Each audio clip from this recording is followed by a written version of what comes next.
All right. Thank you, everyone, for joining. I know it's, I think, the second to last session of the day. It's after 5, so hopefully we'll make it worth your while. So my name is Matt. I'm a product manager at Google Cloud Platform. Today I'm going to talk about accelerating investor insight with commercial data on GCP. So as an investor, you likely need to make decisions with facts and not feelings. You have data you know you need to get insights from to ultimately make money. And that's why we're all here. So as an investor, I need to discover untapped opportunities, understand behavior, what's going on at the regional and also the macro level, and also anticipate future trends. Now, I need to do all of these things, but here are my challenges. Commercial data lives in all sorts of different silos. And each one of them has a proprietary way of distributing data to you.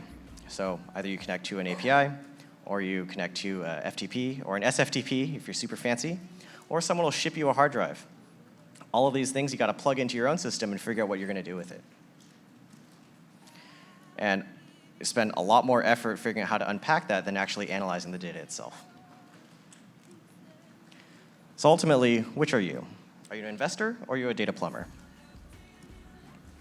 So my personal philosophy is it shouldn't be this hard. How can cloud help? Just to summarize, Google Cloud Platform is building a data marketplace. We are hosting commercial data on Google Cloud Platform. Simplifying distribution. So if you have data in any of these formats, we are targeting specific Google Cloud products to distribute them through. In terms of access, they're all authenticated through one single mechanism. So if you work with 5 different data providers, you're not authenticating 5 different times using OAuth 2 or passwords or special HTTP headers. If you're on Cloud Platform, use Cloud IAM. It's the same authentication mechanism you're already using as a cloud user. The idea here is you can log in once and access all of them all in the same place. And once it's accessible in the same place, it's ready for use by your analysts. You can use SQL directly for data in Bigquery. You can use Bigquery itself. You can export to Microsoft Excel. You can pull data from Google Sheets. For the technical members in the audience, you can also use JDBC and ODBC connectors. If you want to throw a viz layer on top, Bigquery works out of the box with Data Studio, Tableau, Click, all those partners up there. But let's say you have data scientists. Well, now you can work with data from Bigquery or Google Cloud Storage. We have a product called Cloud Data Lab, which is a Jupyter notebook. If you're familiar with scientific or numerical computing in a Python library called Pandas, we have a product for that. If you want to start exploring machine learning with TensorFlow, reads from Bigquery and also Google Cloud Storage, ready to go. And if you have a data engineering team, great, you can work with Bigquery, Google Cloud Storage, and also Cloud PubSub. Cloud PubSub is our streaming messaging product. From there, you can process it using Dataproc if you're familiar with Hadoop and Spark, or you can use Cloud Dataflow, which unifies both batch and stream processing. Why are we doing all of this? We want to do this to accelerate your time to insight. So today we have a few launch partners who will be coming up, talking about how they're delivering data, specifically to address problems in the financial services space. And I'd like to invite up Al Chang, CTO from Xignite.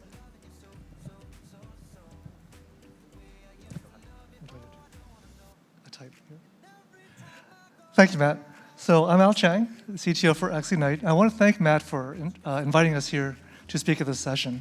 But more importantly, I wanted to thank Matt for reaching out to us late last year and really being instrumental in getting us up to speed on Bigquery in such a short amount of time. So in the next few minutes, what I'd like to do is at least give you a little bit of background on who we are, Xignite, what we do, how Bigquery plays into our offerings, and end with a short demo.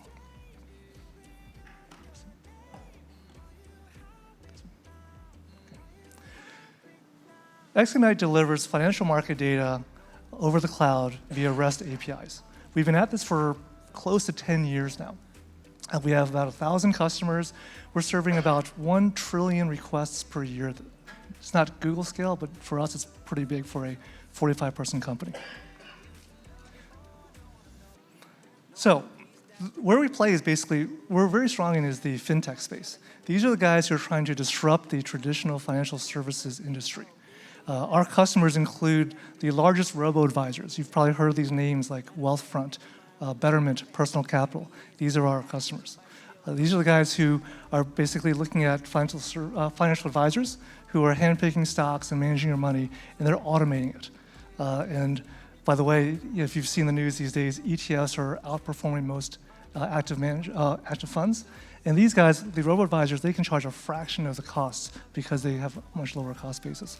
We have some of the most popular mobile brokers like Robinhood, who's making a name for themselves by offering $0 commission trades.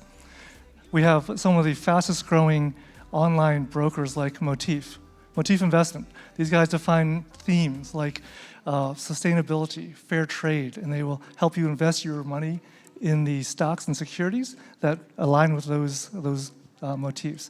They also let the community define their own motifs, which they can also share. So it's very interesting social meets finance kind of a thing. And StockTwist, this is an example of one of the biggest social finance platforms. These are the guys that invented the cash tag. So the point I'm trying to make here is that these are examples of startups that have this great idea for a financial app, and now all they really need is the market data to power it. And so it should be pretty simple. And it is. So if you go to the traditional providers, the Thomson Reuters, the Bloombergs, the IDCs, you first pay a hefty licensing fee. Then you start to build your data feed handlers against legacy proprietary protocols built in the 70s. You put your servers out in co-locations in New York and Chicago to be closer to the exchanges and the particular plants. You've got to build out your own production database infrastructure to store the data that you actually have to pull down. And now you build this server infrastructure that actually serves the data out to your applications, just so your iPhone app can show the current price of Google. We think that's kind of crazy, especially because all of this is not a differentiator for these companies. If you're a robo-advisor, if you're doing a social media platform, you just need the data. You don't want to spend that much time and money building something that's really a commodity. So this is where Ignite comes in. We offer what we refer to as a zero footprint market data API. So basically what that means is zero production infrastructure to get financial market data into your app. We have REST APIs, which is basically the same thing as typing a URL into a browser. That's how easy it is. We return data in XML or JSON, which any application developer can easily bring into a mobile app or their websites. We offer data across all asset classes, currencies, metals, commodities, equities, options, indices. We have real-time data, historical data, company fundamentals, basically everything you need for a financial application. In addition to these request response APIs, we also have other ways to get the data. We can stream the data directly to your device. We have the ability to let you define market conditions that notify you when it occurs. Maybe your favorite stock hits a certain threshold, you want an email or such. We have HTML5 widgets that are predefined, prepackaged, and customizable, which you can directly put into your app. Once again, zero footprint. You don't have to host the widgets, we host them. We manage the checking of all the conditions on our side. Cloud streaming, same thing. All the infrastructure is on our side, so you don't have to put anything on your side. So which brings us to, why am I here? Well, we do have one area which we have, quite honestly, a very suboptimal solution for, which is basically our customers who want to do analytics. They have certain algorithms to try to predict the way the market's going to go with different data. They want to do back testing based on historicals to sort of get a feel for how accurate their stuff would have happened in the past. So today, we allow the opportunity to download bulk CSVs, which people still use today. We have historical options data, index data, equities data. We even have all the trades and quotes for US exchanges for the past 10 years. So that's a ton of data, which is just terabytes and terabytes of data. I forget, I'm at Google. It's only terabytes and terabytes of data. It's not petabytes of data. But still, that's a ton of time, which, quite honestly, the easy way to get the data is sort of what Matt referred to. It's actually getting a hard disk with the data and shipped to them. It's much faster than trying to bring it over the internet. So what I'd like to do now is show you what we've been working on, is basically taking our historical data and bringing it into Bigquery and making it available directly from the Google Cloud Platform. Can we switch the screens? Okay. So this first screen here is basically, it's Google BigQuery. We have tables of historical data for currencies, equities, indexes, and metals. And the quick, very basic demo, but hopefully this will get the point across, that I'd like to show you is, let's say that you've heard that gold is a great hedge against the stock market. If the market's going down, gold goes up, and vice versa. So let's do it. Let's just test that out. What I have here on my laptop is basically RStudio, very common tool. You can use any tool you want, just giving you an example, where I'm essentially just making a script that makes a direct SQL call to BigQuery to pull the historical time series data for gold. It's kind of funny. Originally, my demo was with against the S&P 500, but since Tani's here, I just changed it 5 minutes ago to pull the Dow Jones Industrial Average. For the Dow Jones Industrial Average, and for a gold mining stock, Newport Mining. So it's really do a query, check the correlations, and plot the data. So you run this thing.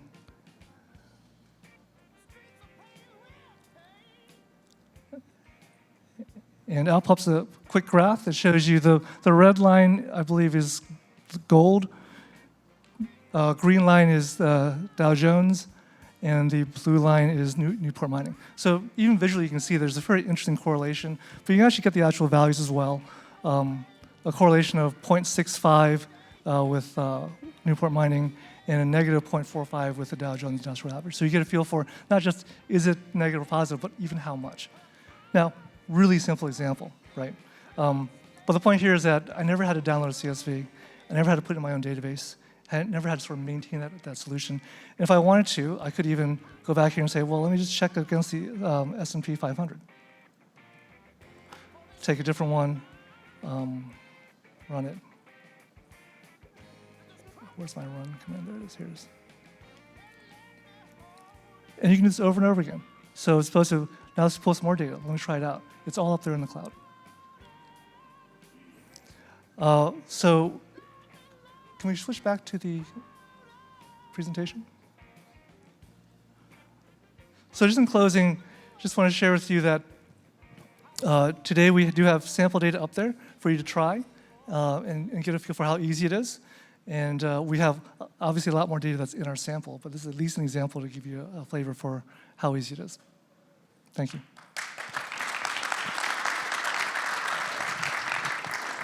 All right, thank you, Al. I don't know if this was clear earlier. Every provider we have on stage today, we've asked to provide a sample. If you're interested in licensing their commercial data, you work with them directly. So next up, I'd like to introduce Jeremy Cyclic, CEO of Canary. Great, thank you, Matt. Thank you, everyone. So today we're going to talk a little bit about residential real estate. Residential real estate in the United States is a $30 trillion market. It's the largest asset class in the United States or the world for that matter. And whether you're a major hedge fund, you're a big investor, you're a big lender, or even just a homeowner, we all struggle with two fundamental questions. Number one, what is the value of this property? And number two, is the price going to go up or is it going to go down? And at Canary, that's what we've been focused on solving and providing to a number of sophisticated investors and lenders over the last couple of years using massive data sets and a lot of machine learning that I know is being talked about a lot. And we're excited to put a couple parts of our platform on the Google Cloud platform today. So let's talk about kind of the state of affairs in real estate today. It's massively fragmented. In essence, you have 120 million properties in the United States. Every property is its own unique snowflake. They're all different. And underlying that, the data is super fragmented. You've got 3,000 or 3,200 different county assessors and public recorders, 750 different multiple listing services, a number of other sources. The problem is every one of those data sources are all different. There's no common data standards.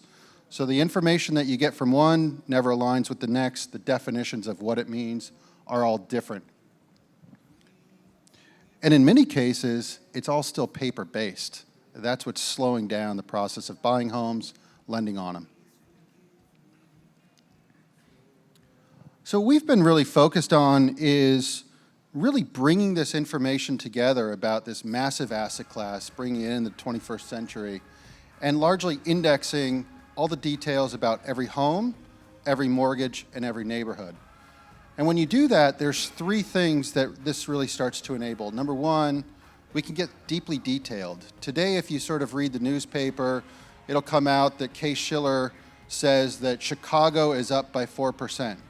But what does that mean about my local area? For us, we're now providing that level of detail by every 381 US metropolitan areas, 18,000 zip codes, every zip code where there's a population of 1,000 or more, and now blocks, 3 million blocks. How are prices changing, getting down to the details. The second area is really being predictive. Past is not prologue for the future. I think we've all sort of realized that through what's happened in the markets over time, and the idea is to bring the history, but then also use machine learning and predictive analytics to really forecast what's going to happen in the markets using data that no single human could ever figure out. It's too complicated at this point. And finally, just building, bringing the amount of data that you can bear and building highly accurate values for 90 million homes that are updated monthly, rental values for 60 million homes, given how large single-family rental is now as an asset class. So to make this real, what we wanted to do and what we did, it was a really easy process for us, is we loaded about 1 billion data points from House Canary, from our platform, into Bigquery, and then we basically put on top Tableau, so it's just fully stock what we're going to show, just pulling some examples out. So given that we're in San Francisco, want to sort of start with an example around prices. What's happened with prices in San Francisco over the last year? Most people would say, well, prices changed by about 9% on right in this area. But if you sort of look at it, on the low end, you've got Pacific Heights in red that basically grew by 7.1%. You've got the Mission a couple miles away at a zip code level that grew at 13.6%. And if you go out to the East Bay and parts of Oakland, it's even grown by a lot more than that.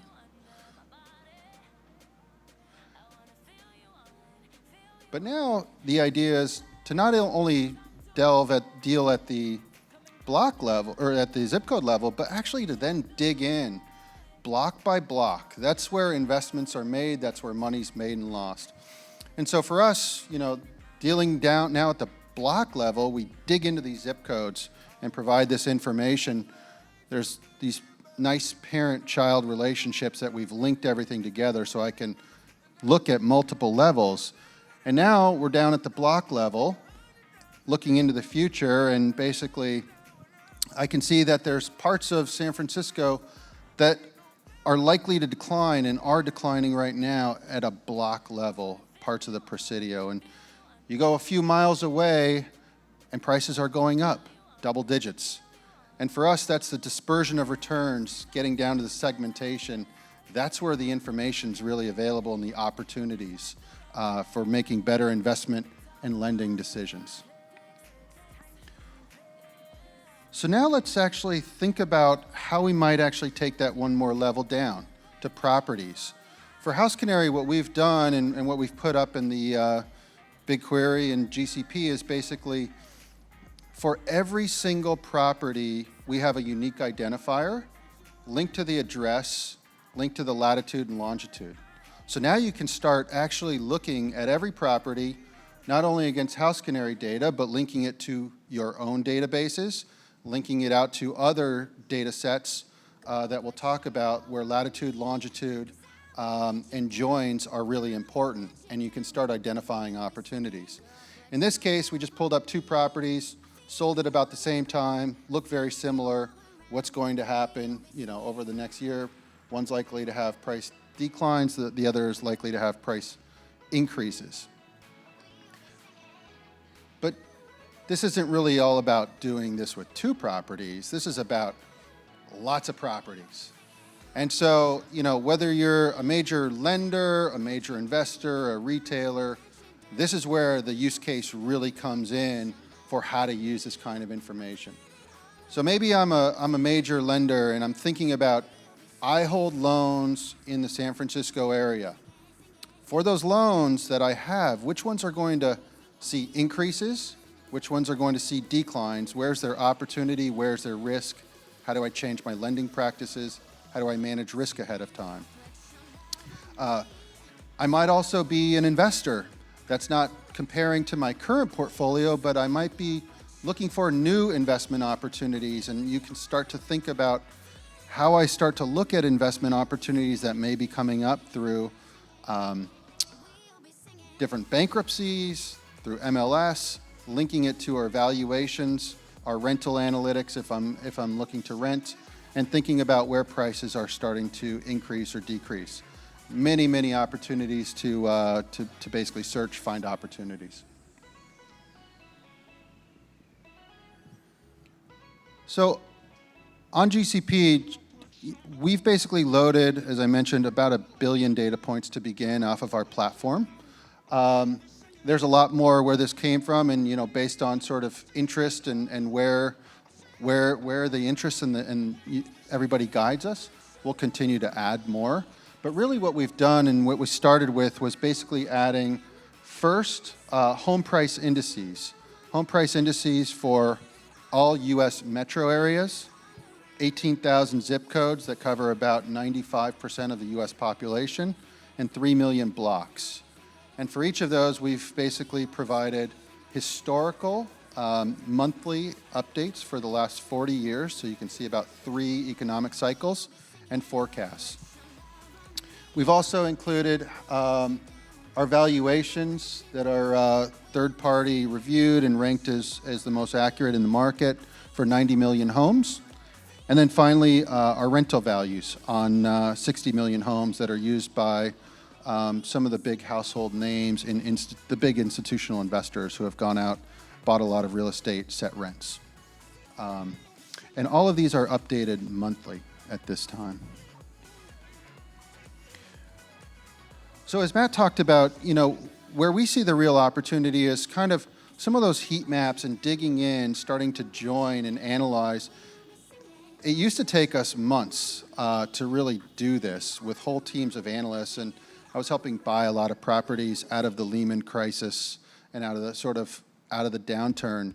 And now, it takes a person a couple minutes to really start joining, analyzing, identifying opportunities, identifying risk. And for us, that's what's exciting about this, is the ability to just make better decisions much, much faster than ever before. And so with that, here's the URL. You can go try it out, and we'd love to get your input. Thank you very much.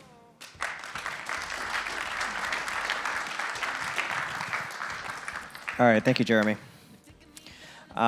Next up, I'd like to invite Tani Soka from Dow Jones to talk about his product. Thanks, Matt, and thanks for having us here and talk about Dow Jones and the type of content and data that we have, and how financial firms and investors are leveraging news content to help accelerate their insights.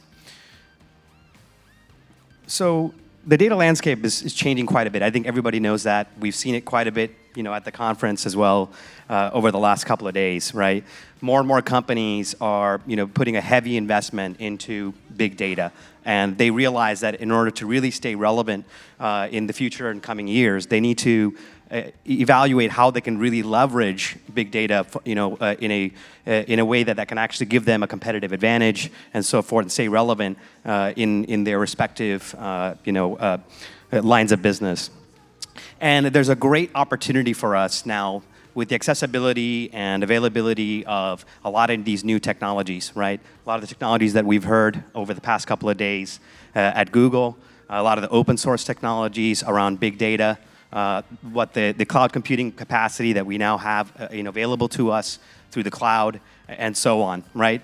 And so now, organizations are really looking at leveraging that technology, leveraging the content and data they have in order to be able to now really drive innovation, right, within their organizations. They're trying to move up this stack from, just data and information to automating things like knowledge and wisdom, right? You hear this all the time in terms of what people are trying to do with things like machine learning and artificial intelligence. And so really companies, right, are trying to move past information. Information is no longer enough to really stay ahead, right? People really need actionable intelligence that's very relevant to their use case, that's accessible, that's also customizable for their particular business case. And this is where we feel Dow Jones can really help address a lot of those challenges, right? And really help customers and investors like yourselves and financial firms like yourselves take advantage of the premium news content. Dow Jones has been, creating news around, economics, around finance, around businesses, and so forth. And that's our bread and butter, right? We've been doing it for over 125 years. We are the Wall Street Journal. We are Market Watch. We are Barron's. We're financial news. So we have a wealth of content. And not only that, we also have a very rich taxonomy. So we have a robust data strategy team that actually curates and updates the taxonomy that we apply on top of our content, which makes now our content even more valuable in terms of how you might be able to leverage it within your firm to deliver insights around your particular use cases, right? We have over 30,000 sources of content. So beyond just the content that we create, we actually ingest all sorts of other publications, premium news across the globe. And we actually then apply this rich taxonomy on top of it in over 28 different languages. We have over 19.5 million public and private companies that are encoded in this taxonomy. We have over 1,500 news subjects that are encoded in this taxonomy, over 2,400 regions, and we have over 1.2 billion documents and growing in our archive. So it's a wealth of content that now people are starting to leverage in terms of whether it's quant firms, whether it's wealth managers, whether it's financial advisors, in terms of being able to take that and build predictive models now that can help drive how they do their investments. So we're very excited to do a little soft launch of Dow Jones DNA. DNA stands for Data, News, and Analytics. It's a new platform that we've developed completely on Google. It's leveraging a lot of Google's big data technologies, a lot of the stuff that Matt talked about earlier. We're leveraging Dataflow and Dataproc and Google Cloud Storage and BigQuery to make our wealth of content now available to customers in a much more accessible way that can really help them innovate and push the envelope in terms of how they could leverage content within their business, right? We have three main ways of being able to access this content. We have what's called snapshots to be able to get large archives.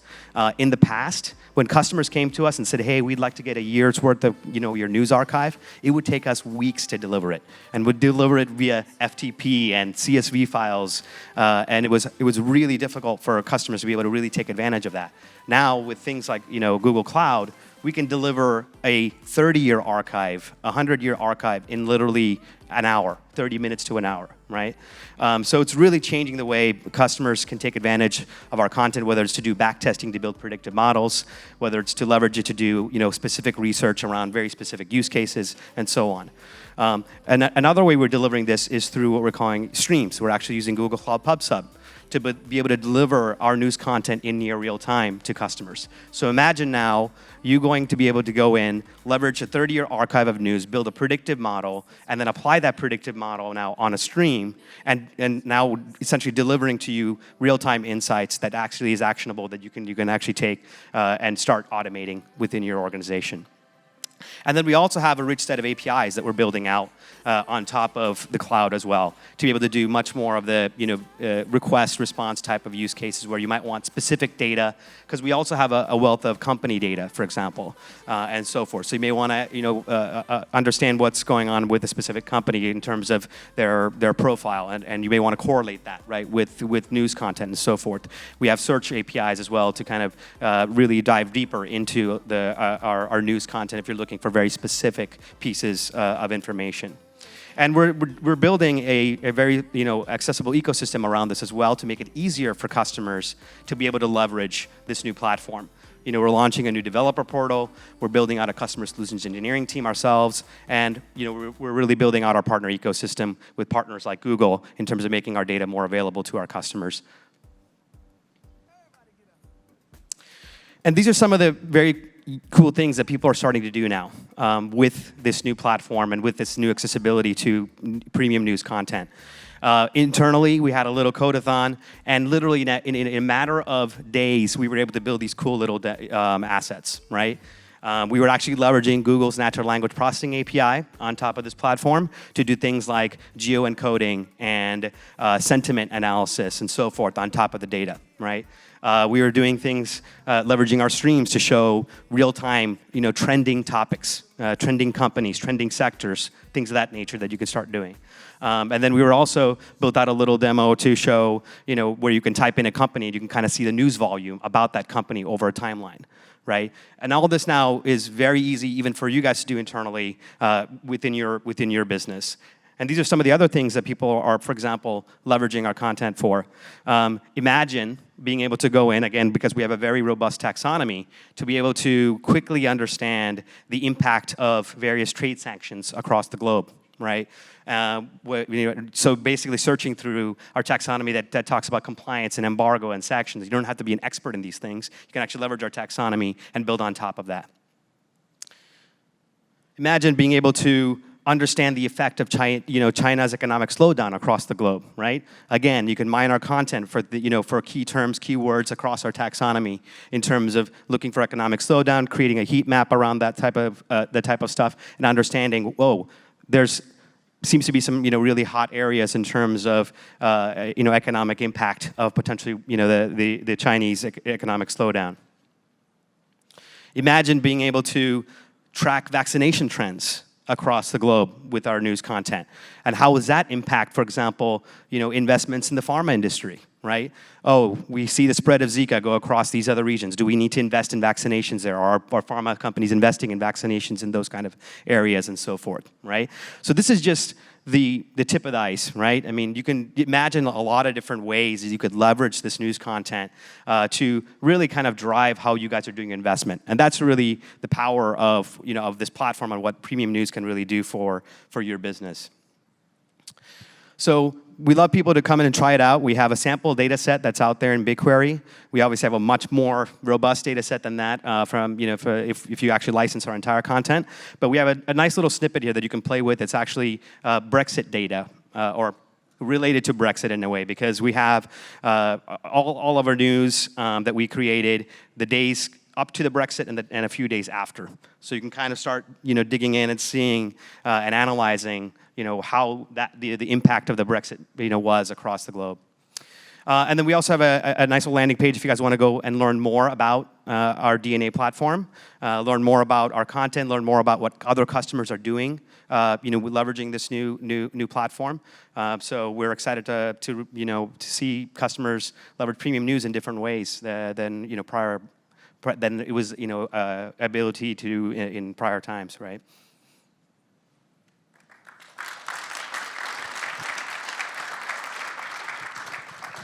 Okay, great. Thank you, Thani. So next up, we actually have AccuWeather. I wasn't sure if they would be able to make it this time, but today we have Rosemary joining from AccuWeather, who will actually be covering her own slides.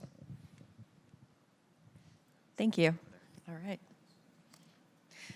Okay, so how many of you, when you're meeting a stranger for the first time, you have to try to think of something to talk to them about?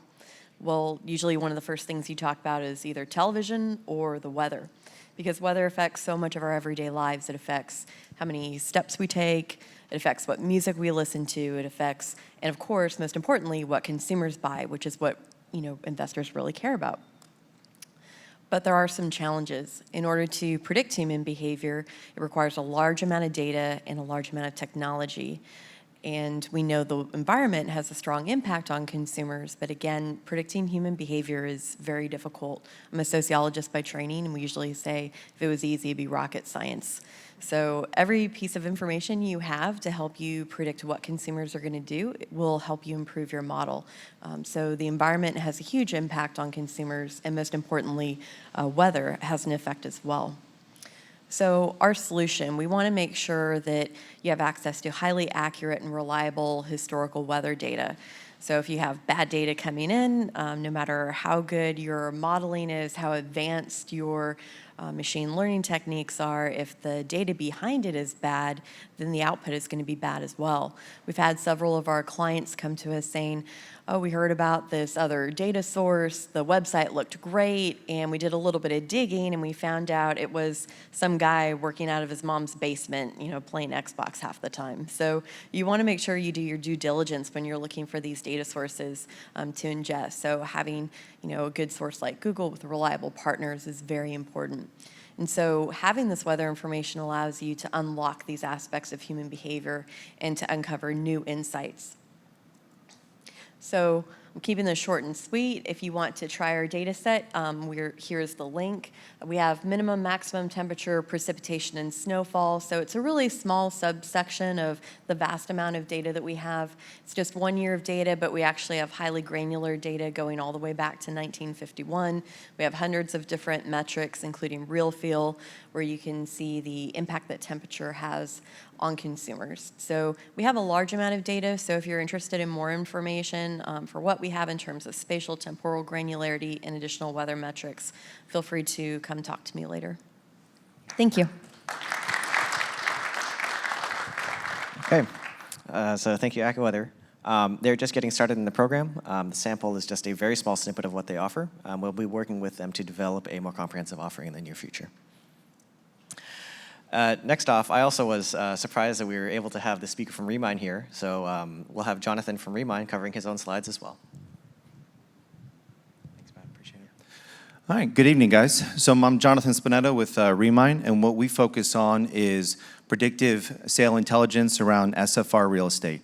So what we do is we take a look at all the data, like Jeremy mentioned earlier. It is a lot, over 3,200 assessors nationwide, multitude of different variables, and we combine it with transactional property data, and we also combine it with consumer intelligence. So in bringing in attributes such as month and year of birth and other individual household level demographic attributes to understand when a house will be going up for sale.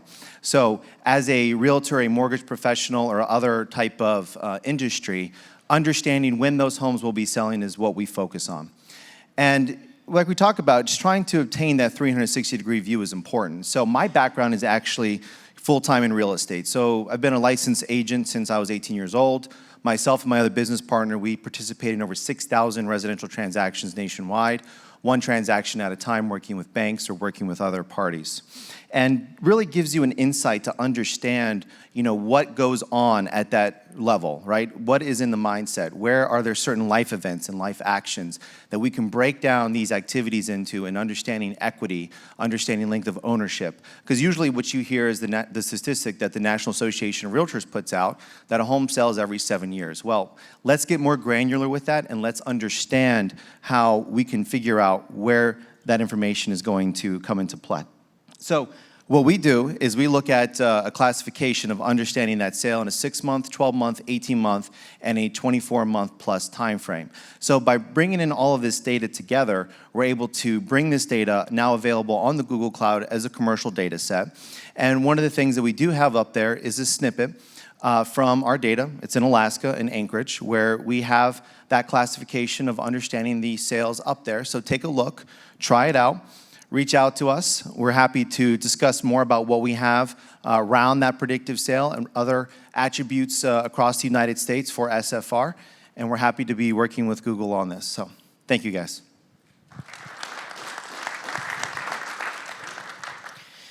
Okay, great. Thank you, Jonathan. And so just to wrap this up, we had a great showcase of launch partners here who really saw where Bigquery could go and pretty much jumped in with us. Why are we doing all of this? We are accelerating your time to insight by doing all of these things. Pre-hosting the data on GCP, simplifying distribution, simplifying access, and making it accessible for not just analysts, but data scientists and data engineers as well. You can learn more at cloud.google.com/commercial-datasets. On there, you will see a listing of all 5 of our partners today, links to their sample datasets, as well as how to contact them for licensing details on their offerings. Bye.